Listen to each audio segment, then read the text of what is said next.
है ना? स्टार्ट कर दिए, ठीक है। तो साइंस का चैप्टर नंबर 2 का अपन क्या करने जा रहे हैं? न्यूमेरिकल। न्यूमेरिकल के लिए यानी प्रॉब्लम सॉल्व करने के लिए हमें क्या याद रहना चाहिए? सारे फॉर्मूले बता दिया था, यस और नो। तो एक बार फिर से जरा मैं फॉर्मूला लिखाता हूँ। वर्क डन का फॉर्मूला है फोर्स मल्टीप्लाई बाय, ये फॉर्मूला याद रखना है, ठीक है? ओके। उसके बाद काइनेटिक एनर्जी, काइनेटिक एनर्जी का फॉर्मूला क्या है? Half mv square. याद रहेगा? फिर तुमको मैंने ये भी बताया था कि work done is equal to kinetic energy gain by the object, yes और नो? ये पढ़ा है ना आपने? ठीक है, ये हो गया। ओके। अब उसके बाद आता है पोटेंशियल एनर्जी का फॉर्मूला। पोटेंशियल एनर्जी का फॉर्मूला क्या है? G stand for acceleration due to gravity. Naved बोला कर बेटा, एक्सीलरेशन ड्यू टू ग्रेविटी, ठीक है? हमने ये भी पढ़ा था कि potential energy is also equal to work, पढ़ा था ना? ठीक है, चलो ये हो गया। उसके बाद कौन सा फॉर्मूला आपने पढ़ा है? Total mechanical energy. Total mechanical energy पढ़ाया था ये भी? टोटल मैकेनिकल एनर्जी का फॉर्मूला क्या होगा? Potential energy plus kinetic energy, पढ़ाया था? ठीक है। उसके बाद हमने पढ़ा था पावर का फॉर्मूला। पावर का फॉर्मूला हमने क्या पढ़ा था? Power is equal to work done upon time. Power is equal to work done upon time, पढ़ाया था? ठीक है, ओके। दूसरा फॉर्मूला वर्क डन का क्या बनेगा? ध्यान से देखो, देखो यहां पर हम बोलते हैं work done is equal to potential energy, बोला है ना? तो पावर का दूसरा फॉर्मूला क्या बनेगा? वर्क डन की जगह पर मैं लिखता हूं mgh। क्या लिख रहा हूं? क्यों? क्योंकि work done is equal to potential energy. Work done is equal to potential energy का फॉर्मूला क्या है? mgh अपॉन, ठीक है? ओके। तो पावर के अपने पास कितने फॉर्मूले आ गए? 2 फॉर्मूले आ गए। कल मैंने तुम लोग को लिखाया था कि power is equal to energy consume in unit time. कल पावर पढ़ाया था ना? ये भी पढ़ा दिया था मैंने तुमको कि पावर किसके इक्वल होता है? Energy consume in unit time. ये अपने को क्या बताएगा? पावर, ठीक है? हाँ या ना? ओके। तो अब एनर्जी का फॉर्मूला क्या बनेगा? एनर्जी कंज्यूम का फॉर्मूला क्या बनेगा? Power is equal to energy consume. Power और एनर्जी कंज्यूम दोनों क्या है? पावर का फॉर्मूला क्या था? Work done upon, work done upon, work done upon. तो एनर्जी का फॉर्मूला क्या बनेगा? बोलो, एनर्जी का फॉर्मूला क्या बनाओगे?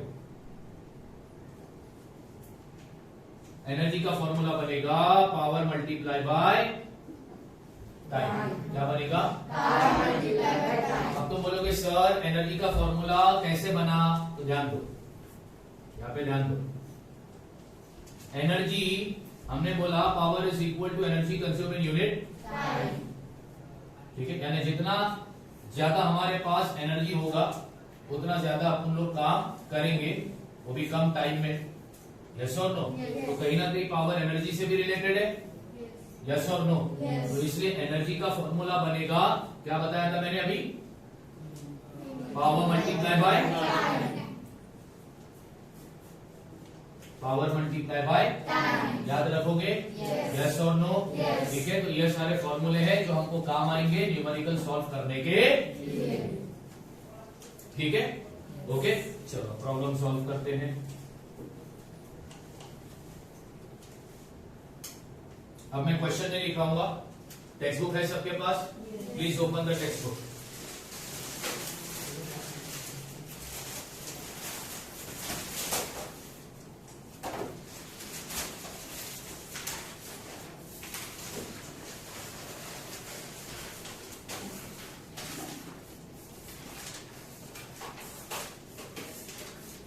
टेक्स्ट बुक ओपन किया? अगर नहीं है तो शेयर करो, नहीं है तो शेयर करो।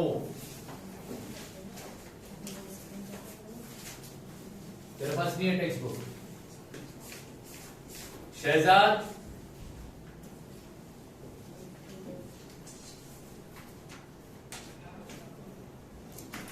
बेटा देख अंदर देख, टेबल पर साइंस की टेक्स्ट बुक पड़ी है, टेबल पर या चेयर पर, वो ला देना। 9th किया?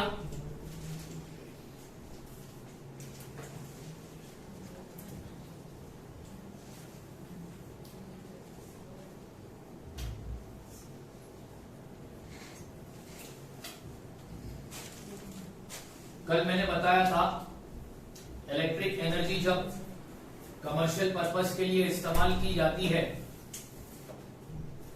इलेक्ट्रिकल एनर्जी को मेजर करने का यूनिट है किलोवाट। किलोवाट याद है ना? ठीक।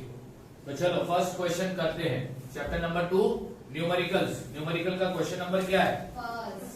नहीं नहीं, पेज नंबर कितना है? 29। Page number 29 text book, question number 5।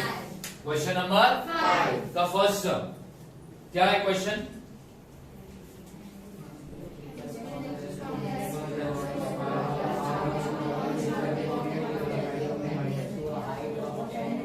क्या है? क्वेश्चन फिर से पढ़ो। Electric pump has 2 kilowatt power.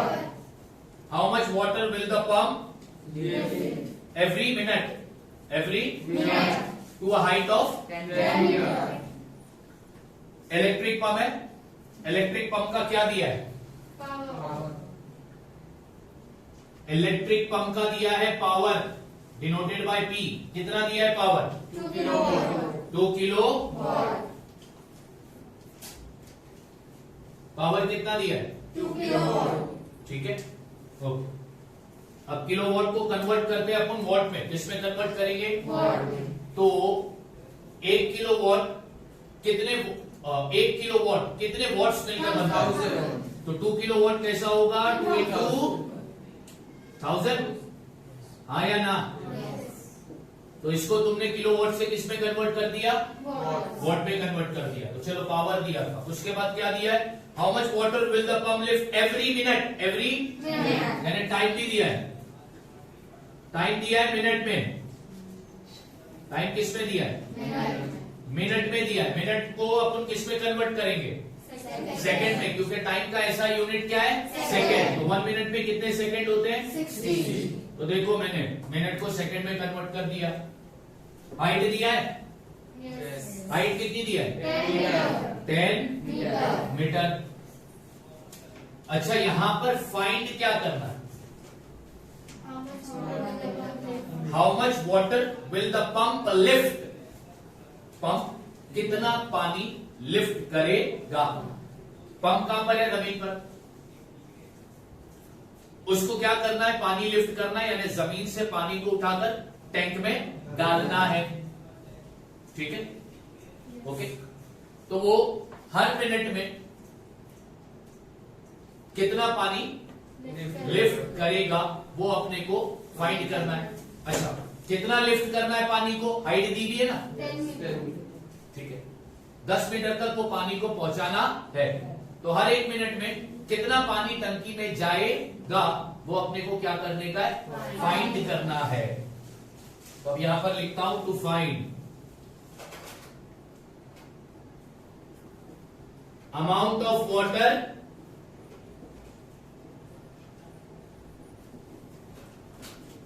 Lifted by electric.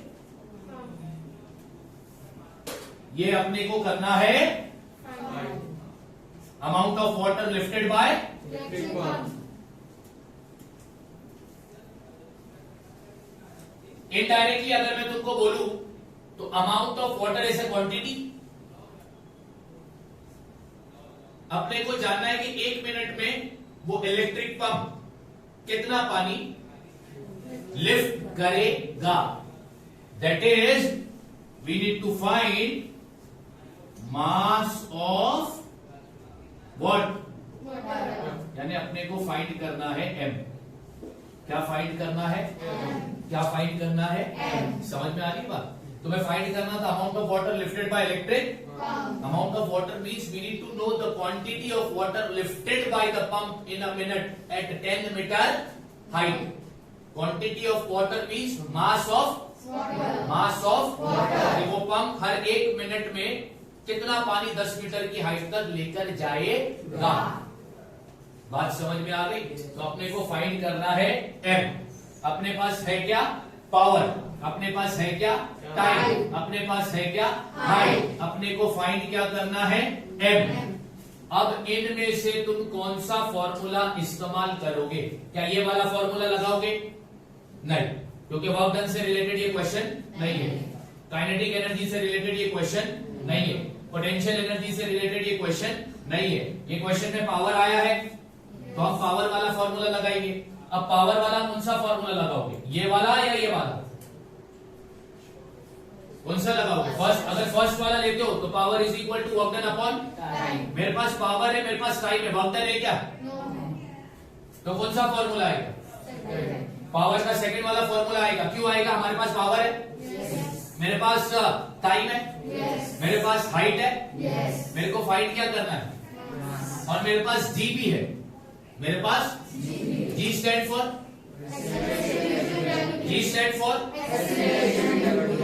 एक बात याद रखना, एक्सेलरेशन ड्यू टू ग्रेविटी की स्टैंडर्ड वैल्यू, फिक्स वैल्यू क्या है? 9.8 मीटर पर सेकेंड स्क्वायर।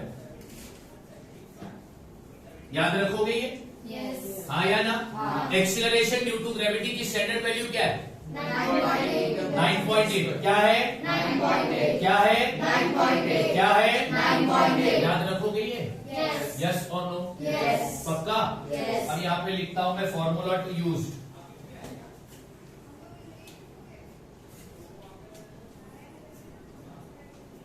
तुमने बोला सर कौन सा फॉर्मूला यूज करो? पावर का। Power is equal to mgh upon time. चलो अब हम लोग वैल्यू डालेंगे। पावर दिया है क्वेश्चन में, कितना दिया है? 2 into 1000 वॉट।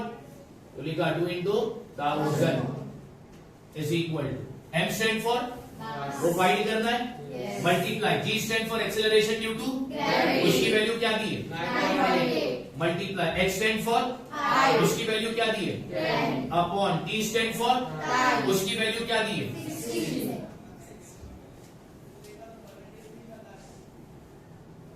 डन। अब क्या करना है? कैलकुलेशन करो। 10 1 जा 10 6 जा डन। अब ध्यान से देखो क्या करूंगा। 2 into 1000। अब ये 6 इधर डिवाइड में है, इक्वल के इस पर आया तो ये 9.8 मल्टीप्लाई में है, इधर आया तो इक्वल के इस पर सिर्फ बचा क्या? समझ में आई बात? यस और नो? पक्का? अच्छा चलो अब और आगे ध्यान से देखो। यहां पे लिखता हूं मैं 2 into 1000 into 6 अपॉन, ये मेरे को 9.8 है ना, मेरे को ये पॉइंट हटाना है। क्या करना है? पॉइंट हटाने के लिए मैं इसको मल्टीप्लाई कर रहा हूं 10 से। किससे? क्यों 10 से? क्योंकि पॉइंट के बाद कितने नंबर है? अगर पॉइंट के बाद 2 नंबर होते तो किससे मल्टीप्लाई करते? अगर पॉइंट के बाद 3 नंबर होते तो? अगर नीचे में 10 से मल्टीप्लाई कर रहा हूं तो न्यूमरेटर से भी मैं किससे मल्टीप्लाई करूंगा? Is equal to m। समझ में आती बात? अब आगे का कैलकुलेशन देखो।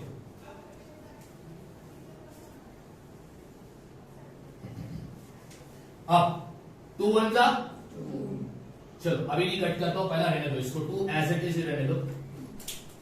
कैलकुलेशन हाँ नहीं, ताकि कैलकुलेशन और सिंपल करता हूं। ठीक है, तो अब यहां पर लिखता हूं मैं 2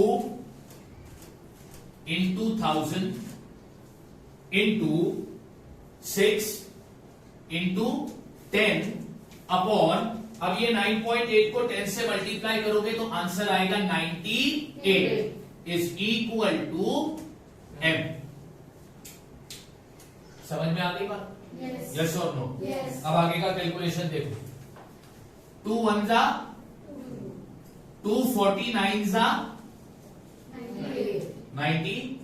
ठीक, अब ऊपर बचा 6 इंटू 1000 इंटू, तो मल्टीप्लाई करोगे तो ये हो जाएगा 60,000। क्या हो जाएगा? 60,000। क्या हो जाएगा? 60,000 upon 49 is equal to. M। अब बच्चों तुमको डिवाइड करने आएगा। 60,000 को किससे डिवाइड करना है? 49। तो तुम 49 का टेबल लिखो और इसको क्या कर दो? डिवाइड करो। उसको डायरेक्टली क्या करो? Divide। जब तुम 49 को डिवाइड करोगे तो तुमको मास मिलेगा 1224.5। क्या मिलेगा? 1224.5। अब ये मास फाइंड किया ना तुमने? Yes। मास का यूनिट क्या है? किलो। ग्राम। यानी 1 मिनट में इलेक्ट्रिक पंप कितना पानी लिफ्ट करेगा? 1224.5 किलो। ग्राम। बात समझ में आ गई? Yes। यस और नो? Yes। क्वेश्चन देखने का, क्वेश्चन पढ़ो पहला। क्वेश्चन पढ़ने के बाद जो भी गिवन दिया है उसको लिख दो, फिर जो फाइंड करना है वो लिखो, और फिर इन फॉर्मूले में से देखो कौन सा फॉर्मूला अप्लाई होगा। इस तरह अगर करोगे तो सम करने में कोई दिक्कत नहीं आएगी।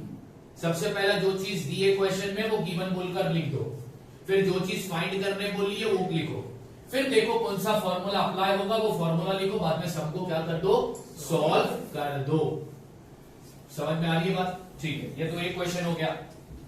अब करेंगे अपन इसका सेकंड क्वेश्चन। सेकंड क्वेश्चन क्या दिया है? इफ अ 1200 वॉट दिया है ना? If a 1200 what electric iron is used daily for 30 minutes, how much total electricity is consumed in the month of April? If 1200 watt electric current, 1200 watt electric current। तो ये 1200 watt ये electric current का क्या है? What किसका unit है? Power. What किसका ऐसा यूनिट है? पावर। यानी पावर दिया है इलेक्ट्रिक करंट का, कितना दिया है? 1200 वॉट। अब मेरी बात ध्यान से सुनो, पावर किसका दिया था? इलेक्ट्रिक करंट का। इलेक्ट्रिक करंट सॉरी पावर किसका दिया था? इलेक्ट्रिक आयरन का। आयरन इस्तरी का पावर दिया है। इस्तरी घर में यूज होने वाली है। आयरन इलेक्ट्रिसिटी पे चलता है, यानी वो इलेक्ट्रिक एनर्जी का इस्तेमाल करेगा। यस और नो? तो इलेक्ट्रिक एनर्जी का इस्तेमाल हो रहा है कमर्शियल पर्पस के लिए। इलेक्ट्रिक एनर्जी का इस्तेमाल हो रहा है कमर्शियल पर्पस के लिए। तो कमर्शियल पर्पस का इलेक्ट्रिक एनर्जी का यूनिट क्या है? Kilowatt hour. तो चलो अब इसको वॉट से मैं किस में कन्वर्ट करूंगा? किलोवाट में कन्वर्ट करने के लिए मेरे को मालूम है कि 1 किलोवाट बनता है कितने वॉट से? 1000 वॉट से। 1 किलोवाट कितने वॉट से बनता है? 1000 वॉट। यानी 1200 को तुम 1000 से कर दो डिवाइड, तो वो हो जाएगा किलो। समझ में आई बात? हाँ या ना? हाँ। तो मैंने वॉट को पहला किस में कन्वर्ट किया? किलोवाट। किस में कन्वर्ट किया? किलोवाट। ठीक है, उसके बाद देखो यहाँ पर मेरे को क्वेश्चन में टाइम भी दिया था। हाँ या ना? हाँ। टाइम कितना दिया था? 30 मिनट। 30 मिनट। अच्छा, यहाँ पर ये जो इलेक्ट्रिक आयरन है वो कमर्शियल पर्पस के लिए यूज हो रही है, तो इलेक्ट्रिक एनर्जी कंज्यूम का यूनिट बनता है किलोवाट आवर। आवर ना, तो अब ये मिनट को मैं किस में कन्वर्ट करूंगा? आवर में। तो 30 मिनट कितना हो जाएगा? 0.5 आवर। कितना हो जाएगा ये? 0.5। कितना हो जाएगा ये? 0.5। ठीक है, और अपने को फाइंड क्या करना है? देखो क्वेश्चन में बोला है कि इलेक्ट्रिक आयरन 1200 वोल्ट पावर का तुम इस्तेमाल करते हो डेली अप्रैल के महीने में। तो अप्रैल के पूरे महीने में उस इलेक्ट्रिक आयरन ने कितना इलेक्ट्रिक एनर्जी को इस्तेमाल किया, ये अपने को फाइंड करना है। हमारे घर पे इलेक्ट्रिक आयरन है 1200 वोल्ट का, हम उसको डेली इस्तेमाल करते हैं 30 मिनट के लिए। तो पूरे अप्रैल के महीने में उस इलेक्ट्रिक आयरन ने कितना इलेक्ट्रिकल एनर्जी इस्तेमाल किया, ये अपने को क्या करना है? पूरे अप्रैल के महीने का। अब अप्रैल के महीने में नंबर ऑफ डेज कितने होते हैं? तो number of days in April is equal to how much? 30। ठीक है, अब लिखता हूं मैं टू फाइंड, जो फाइंड करना है वो to find electrical energy consumed in the month of, ये मेरे को करना है। अब यहां पर फाइंड करना है तुमको इलेक्ट्रिक, क्या फाइंड करना है? Electric energy. एनर्जी फाइंड करना है। अब एनर्जी फाइंड करने के लिए बच्चों बताओ इसमें से कौन सा फॉर्मूला तुम इस्तेमाल करोगे? फाइंड क्या करना है तो फॉर्मूला कौन सा लगाओगे? एनर्जी वाला। एनर्जी का फॉर्मूला क्या है? पावर इंटू पावर इंटू, यहां पे लिखता हूं फॉर्मूला टू यूज।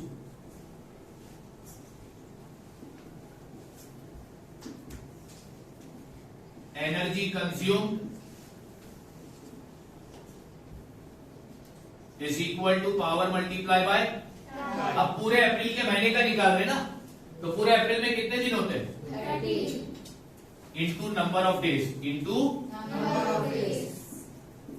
क्योंकि ये निकाल रहे अपन पूरे अप्रैल के मंथ का। अगर एक दिन का निकालते तो फॉर्मूला क्या आता? पी इंटू, लेकिन 30 दिन का निकालना है, इसलिए P into T into number of, कुछ नहीं करना है, बस वैल्यू डालनी है और सम हो जाएगा खत्म। तो यहां पे लिखता हूं एनर्जी कंज्यूम्ड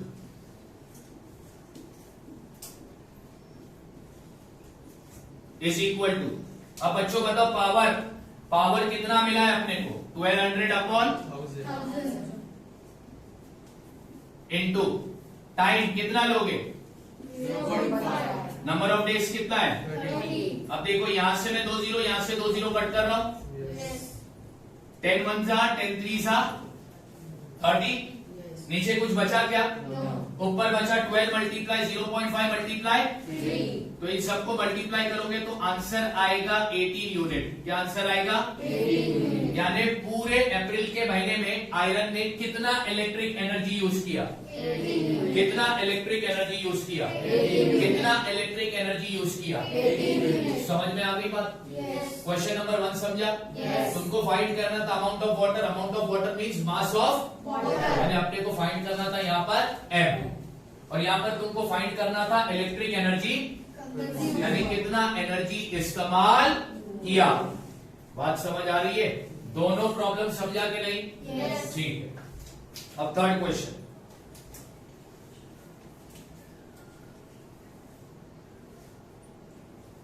थर्ड क्वेश्चन बच्चों जरा ध्यान से देखो। If the energy of a ball falling from a height of 10 metre, height दिया है, पहला गिवन में जो जो दिया है वो लिखता हूं। हाइट कितना दिया है? 10 मीटर। चलो हाइट लिख दिया, ओके।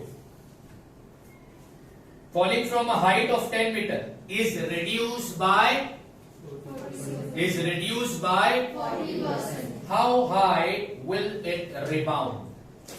क्वेश्चन समझा? क्या इंटरेस्ट, कितना इंटरेस्टिंग क्वेश्चन है ये।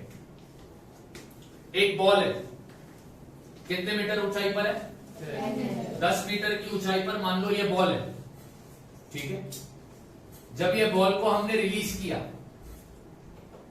ठीक है, तो इस, अच्छा जब ये बॉल हाइट पर था तो इसके पास कौन सी एनर्जी थी? जब इसको रिलीज किया तो पोटेंशियल एनर्जी कितने परसेंट से कम हो गई? 40%. तो जब ये जमीन पर गिरा तो गिरने के बाद, ठीक है, ये कितनी हाइट पर वापस रिबाउंड हुआ, उछला, वो अपने को करना है फाइंड। समझ में आई क्वेश्चन क्या बोला है? मैं फिर से पढ़ता हूं। If a ball, if the energy of a ball falling from a height, if the energy of a ball falling from a Height. energy of a ball, ball is at height of 10 from the ground. Ball is at a height of 10 meter from the ground. Ball का position बदला है, ball ground से 10 metre ऊंचाई पर है, ये ball ground से 10 metre ऊंचाई पर है। भैया इस बॉल के पास जो एनर्जी होगी वो कौन सी एनर्जी होगी? Potential energy. Potential Energy. यानी बॉल जब 10 मीटर हाइट पर था तो इस बॉल के पास कौन सी एनर्जी थी? Potential energy. ठीक है, अब ये बॉल गिर रहा है, the ball is falling from a height of 10 metre. तो जब ये गिर रहा है तो क्या हुआ, इसके अंदर जो एनर्जी थी वो कितने परसेंट से कम हो गई? 40%. 40% से वो एनर्जी क्या हो गई? कम हो गई. कम हो गई। फिर ये बॉल गिरा जमीन पर, जमीन से टकराकर वापस उछला, तो वो वापस कितनी हाइट पर उछला, वो हाइट मेरे को क्या करनी है? यानी इधर एक हाइट ऑलरेडी क्वेश्चन में दिया है, उछलने के बाद की हाइट मेरे को क्या करनी है? तो इस हाइट को लेता हूं मैं h1। क्या लेता हूं? क्या लेता हूं? जब बॉल 10 मीटर की हाइट पे था तो उसके पास कौन सी एनर्जी थी? तो उस पोटेंशियल एनर्जी को लेता हूं मैं Pe1। क्या लेता हूं? क्या ले रहा हूं? क्या ले रहा हूं? Pe1। ठीक है, Pe1 क्या है? Energy of ball at height of 10 from the ground. Okay, तो जब बॉल मैंने छोड़ा, ठीक है, जब बॉल गिर रहा था तो उसके अंदर जो एनर्जी थी वो कितने परसेंट से कम हो गई? 40%. तो अब वो एनर्जी भी कौन सी थी? वो एनर्जी पोटेंशियल एनर्जी थी। तो अब एनर्जी कम हो रही है ना, तो उसको लेता हूं मैं Pe2। क्या ले रहा हूं? Pe2 कितनी होगी? Pe2 जो होगी वो Pe1 का 40% कम होगा। 40% ऑफ Pe1। समझ में आ रही है बात?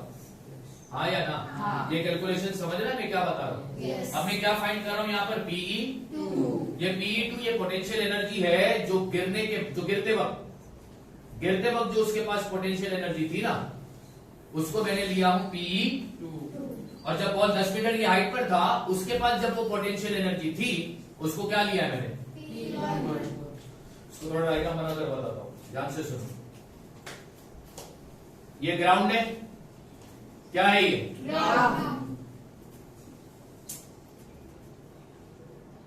तो ग्राउंड से लेकर इस तक की हाइट कितनी है? बॉल पहले कौन से पॉइंट पे था? ऊपर था, आया ना? इसके पास जो एनर्जी होगी वो कौन सी एनर्जी है?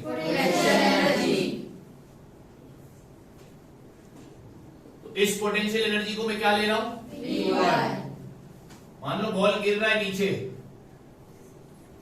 और ये पॉइंट पर आया, तो इस पॉइंट पर की पोटेंशियल एनर्जी को मैं क्या ले रहा हूं? और ये जो Pe2 है ये Pe1 का कितना परसेंट कम है? 40% ऑफ Pe1। समझ में आ रही है बात? आया ना? ओके, तो अगर Pe1 मान लो कि सपोज कि Pe1 अगर 100% है, Pe1 इज कितना परसेंट है? 100%. तो तुम बताओ Pe2 कितना होगा भाई? 60%. तो 100 माइनस 40% इज हाउ मच? 60%. ये आ गया 60। तो Pe2 कितना परसेंट मिला मेरे को? 60%. मैं यहाँ पे लिखता हूँ इज इक्वल टू 60। लिख दिया मैंने, ठीक है। अपने को फाइंड करना है कि वो जब गिरने के बाद बॉल टकराकर उछलेगा ना, तो वो कितना उछला उसकी क्या फाइंड करनी है? तो मैं यहाँ पे लिखता हूं टू फाइंड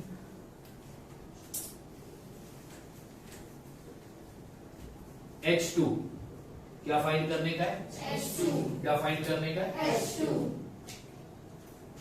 क्वेश्चन समझ में आया क्या? पक्का? पक्का ना? अब तुम देखकर मतलब यहाँ पर कौन सा फॉर्मूला इस्तेमाल होगा। दिया है पोटेंशियल एनर्जी, तो फॉर्मूला लगेगा भी कौन सा? पोटेंशियल एनर्जी का फॉर्मूला क्या है? चलो अब यहाँ पर देखो, मैं यहाँ पे लिखता हूँ formula to use. Formula to use potential energy is equal to mg। अब आगे का सॉल्यूशन में यहाँ पर करवा रहा हूं, जरा ध्यान से देखना। तो सबसे पहला मैं इसका ये पोटेंशियल एनर्जी फाइंड करूं, यहां पे लिखता हूं P1 is equal to mg h। अब इसकी हाइट को मैं क्या ले रहा हूं, h1। इसको दिया मैंने इक्वेशन नंबर।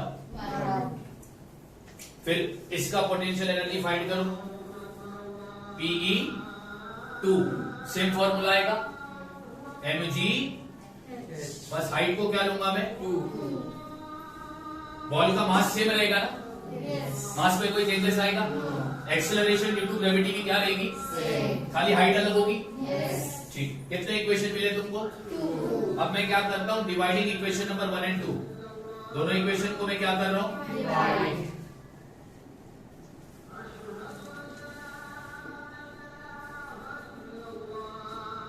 इक्वेशन नंबर 1 और 2 को मैं क्या करने जा रहा हूं, डिवाइड। ठीक है, तो लेफ्ट को लेफ्ट से डिवाइड करो, राइट को राइट से।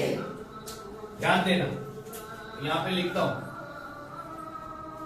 P1 upon Pe is equal to mg h1 upon mg h2। ठीक है, ओके, पक्का ना, यस और नो, यस और नो, ठीक, ओके। अब जो चीज कटती है उसको काटो, बॉन्ड, G इज ऑल्सो। तो अब यहां पर ऊपर क्या बचा, Pe, नीचे क्या बचा, Pe2 जो है वो 60% किसका है, Pe1 का।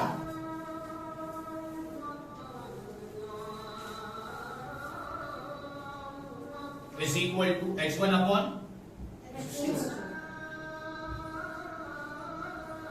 इतना क्लियर है।